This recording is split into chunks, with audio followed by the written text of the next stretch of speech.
Ladies and gentlemen, Good evening. are you ready? Okay, here we go. You're listening to the Deal Room Podcast. Join us as we bring you the inside scoop on business sales and acquisitions. Get across trends in the area and hear the industry's best recount their real-life tips, traps, and experiences. Now, here's your host, Joanna Oakey. Hi, it's Joanna Oakey here, and welcome back to the Deal Room Podcast, a podcast proudly brought to you by our commercial legal practice, Aspect Legal. Now, today we have a bit of a different show. We have our Ask Me Anything episode today. So these are questions that I have been provided by you as the listeners or along the journey in our day-to-day practice that I want to provide answers to you for in a quick podcast session. So today I'll run through a few and we will be integrating this into our podcast from time to time. Now, if you have a question that you'd like me to answer, then please send it to us at podcasts@aspectlegal.com.au, and we'll put that link in the show note. Now, here we go with a very quick session for you. So, Glenn, please ask me anything. I've got a question from a lot of small businesses I talk to. They've got somewhere between 5 and 15 employees. I often get the question of, should I get a lawyer to be able to help me draft contracts with employees, etc., to kind of make sure that's all right, where I could just sign up for one of these online services where they've got a whole bunch of templates, they can download it, they'll customize it, they're really cheap, whereas lawyers aren't as cheap. Got and it. so Okay. I guess, is there a benefit there? Yes. Can a lawyer, certainly not just a lawyer, but you and the way that you and your team think, which is very, very different to most. Yeah. Is there a value there? Yeah, absolutely. Okay. All right. So number one, I think a lot of this comes back to the size of the business. So I'm all about proportionate spend on legals, on any costs in the business. So I think one of the things you once said to me, and I love this, is where you don't want to build a fortress around a teepee. So the answer to your question, Glenn, comes back to where you are at in your business. So some businesses are very simple, and they'll be fine with just a templated approach to employment agreements. And in that instance, I think it's fine to go with a templated approach. In some businesses, there's a lot of complexity. There's awards that are relevant to each of the different staff and staffing levels. So, and other compliance aspects for a business that you won't even understand until you work out the complexities that are relevant to your own business. So the very first thing is being able to go and speak to someone who will be able to have that discussion with you about whether or not you're a complex business or not a complex business. You know, do you have a complex need within your employment contracts? And I have seen some horrific cases of people who've used employment templates without understanding the appropriate way to use them. So they haven't covered off the requirements in relation to individual staffing who were covered by awards properly because they didn't understand that their staff were covered by awards. They didn't comply with, tea break requirements and some, we had a client who came to us who had a claim against them for 10 years of underpayment for their staff because they'd neglected a 15-minute tea break, and they'd use a templated approach because they didn't understand. So the answer is, number one, maybe templates will be fine for you, but do you know what you're doing in making the decision about whether you're the kind of business that could work for or the kind of business that it won't? So that's sort of a risk protection side, but there's a whole other side of looking at in the employee relationship that also should be considered and evaluated for the future of a business. And that can come down to some really creative ways to use your employment relationship. And when I say that, I mean things like building in bonuses, building in short-term and long-term incentives that can help keep employees involved with the business for the long term, building in phantom employee share schemes, so phantom schemes that are like share schemes for a business but without giving equity, building in share schemes for your employees. So there's actually a whole world of opportunity for attraction and retention of staff if you look at the employment relationship from a bit more of, rather than just a legal angle, looking at in the totality of in terms of how can you set up this relationship in a way that maybe you hadn't thought about before. Love that. And if I could just feedback and provide some feedback on that, if anyone was to, I think part of your default should be when someone asks a functional question like that, to be able to go, well, in all these things, there's the functional legal work, but then there's the high value opportunity that gets created, right? And with these templated systems, you're going to get the functional stuff probably, right? Although I've heard some horror stories, but what you're not going to get is the entrepreneurial creativity that can come from, approaching legal work as a deal making / growth / opportunity creation tactic or strategy, etc. That's always what I've seen about you, right? I've always kind of thought of you and your team as the Harvey Specter. If you've seen that, what's that show? I can't remember what it's. Suits, right? Where he's always using his legal mind to do deals and expand opportunity, right? He's not trying to shut stuff down or get into the nitty gritty, or he's using it to create value. And you're the only real lawyer I've met that just knows how to do that and dials into that. And so I think that's a really key point to leverage. So let me go to this next question. All right, Joanna, next question. We had this experience where for our new clients coming on board, we needed some kind of terms and conditions or contract sort of a thing.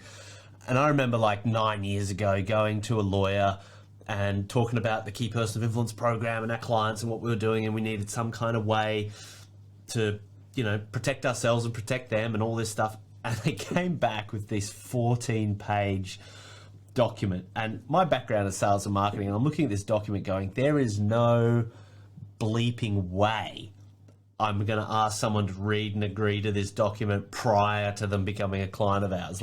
Talk about a downer in terms of energy. And so I ended up just writing a one-pager myself, right? Which is stuff like IP. What's ours is ours and what's yours is yours. Real sort of simple stuff, which probably is not going to hold up in a court of law, but I was also weighing up, what's the cost and the downside? Am I really going to fight anything like this in court? Is it worth all these sorts of things? And so I guess for anyone that's thinking about creating a contract for a client, how do you think about balancing ultimate protection with the needs of a business to actually be able to make the sale as frictionless as possible? So the first thing is, when you're dealing with business clients are very used to dealing with terms and conditions. So I think many businesses are more scared of what terms and conditions look like than the businesses who are receiving them.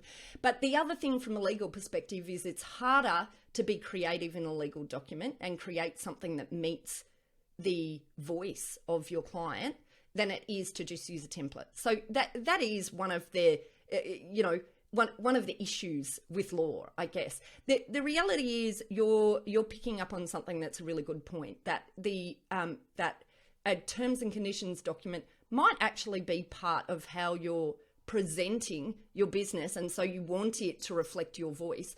But the other thing that you absolutely need is for it to set out the terms of the relationship between you and your clients. And I look at terms and conditions from that perspective. Many lawyers will look at terms and conditions as the thing that you sit in your drawer in case there's ever an argument, so that you can pull it out and use it to wallop your client with, or if you end up in court, so you can end up being right. Almost no one takes these things to court because litigation's ridiculously expensive. What you need, and the way I see the client document, is a way of setting out the relationship right from the beginning, so you're clear about the expectations of what you're providing, and they're clear about their performance expectations. So therefore, the document must be clear, easy to read, and accessible. A 14-page document is not accessible. a 14-page document is not going to be read. So I think you're on absolutely the right track, because you're creating something that actually balanced that understanding of the relationship right at the beginning, which drives behavior of both of the parties. Because I promise you that when people breach a contract, in the majority of instances, obviously there's some instances that fall outside of this, but in the majority of instances, it's because they think there's ambiguity. And that ambiguity is either because it A, was never discussed in a way that they understand, or B, it was unclear. So I think I take what you say, but in relation to the reason that you approached it in the way that you did. But the one other element is you also need to be very careful in the way you're recreating documents yourself, because it's very easy for you to write something thinking it means a certain thing, but for there to be a whole heap of ambiguity in what you've written.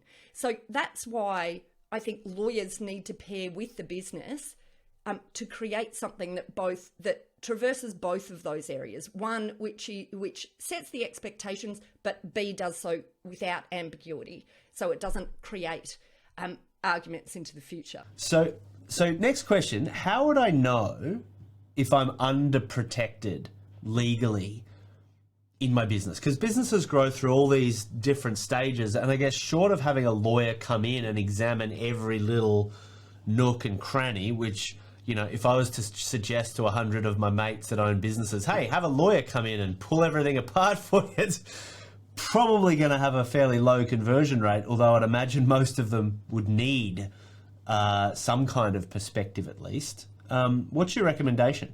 Yeah. And it's a really good question, because unfortunately, businesses generally don't realise there's risk sitting in their business until it's too late. Something's gone off, it's cost them a heap of money because they're sitting in disputes for things that could have been avoided. And, I've worked with businesses for years and years and years where I've spent a lot of time running them through these complex legal audits and helping identify where problems sit in their business, or opportunities for protection into the future.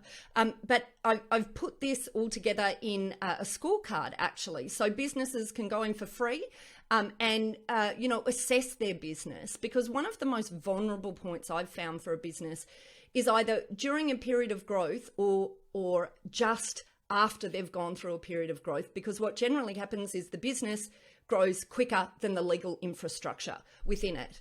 And the legal infrastructure, that they're running on is based on legal documents that are borrowed, stolen, or readapted, themselves in their business. I'm sure you'd never have done that, Glenn, but it's the classic trajectory. But the thing is, what usually happens, so the way businesses in a traditional sense used to realise they weren't protected, was because a really big issue would occur in the business, or a whole heap of fires that were taking the owners time, attention, and a whole heap of money to fix. And at that point they went, oh, geez, I realise now I've got an issue and we need to fix the infrastructure. Well, I'm saying get in before that happens. Get in before it costs you a stack of time, money and effort. Get in there, understand where your risks are, and you can do it in a free way, because we've developed this questionnaire and scorecard quiz that business owners can use to go and assess how they're performing in each of the different areas of their business from a legal infrastructure perspective, and whether their legal infrastructure fits where they are right now. How do they get it? Well, just head over to our website for the book, buygrowexit.com.au, and it's really easy. There's a button there, you just press it and off you go into the scorecard itself. And it's a really quick process, but I think extremely illuminating for any business owner. It doesn't cost you any money and hardly any time, but it's such a great return on spend for you to be able to work out where you've got risks sitting in your business before it goes off. Love it. Beautiful. Well, that's it for our Ask Me Anything episode today. I hope you found that useful. Now, we've got a few more of these style podcasts coming up soon. I find it invaluable to be able to answer these top-of-mind questions, whether they're from our guests, our audience, or our client. Now, if you have a specific topic or question that you'd like us to discuss, then submit your Ask Me Anything questions to podcast@aspectlegal.com.au, or check out the show notes to this episode where we will link right through to an email for you to submit your Ask Me Anything questions. And an important reminder that if you would like any legal assistance with matters that you're working on at the moment, then don't forget you can book in for an initial free call directly with our legal eagles at Aspect Legal by heading to our homepage at aspectlegal.com.au. Well, that's it for me today. My name is Joanna Oakey, and you've been listening to another wonderful episode of our podcast, proudly brought to you by our commercial legal practice, Aspect Legal. See you next time.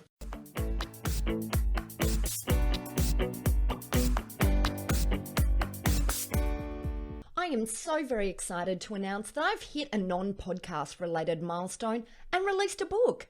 You might wonder why? Simple.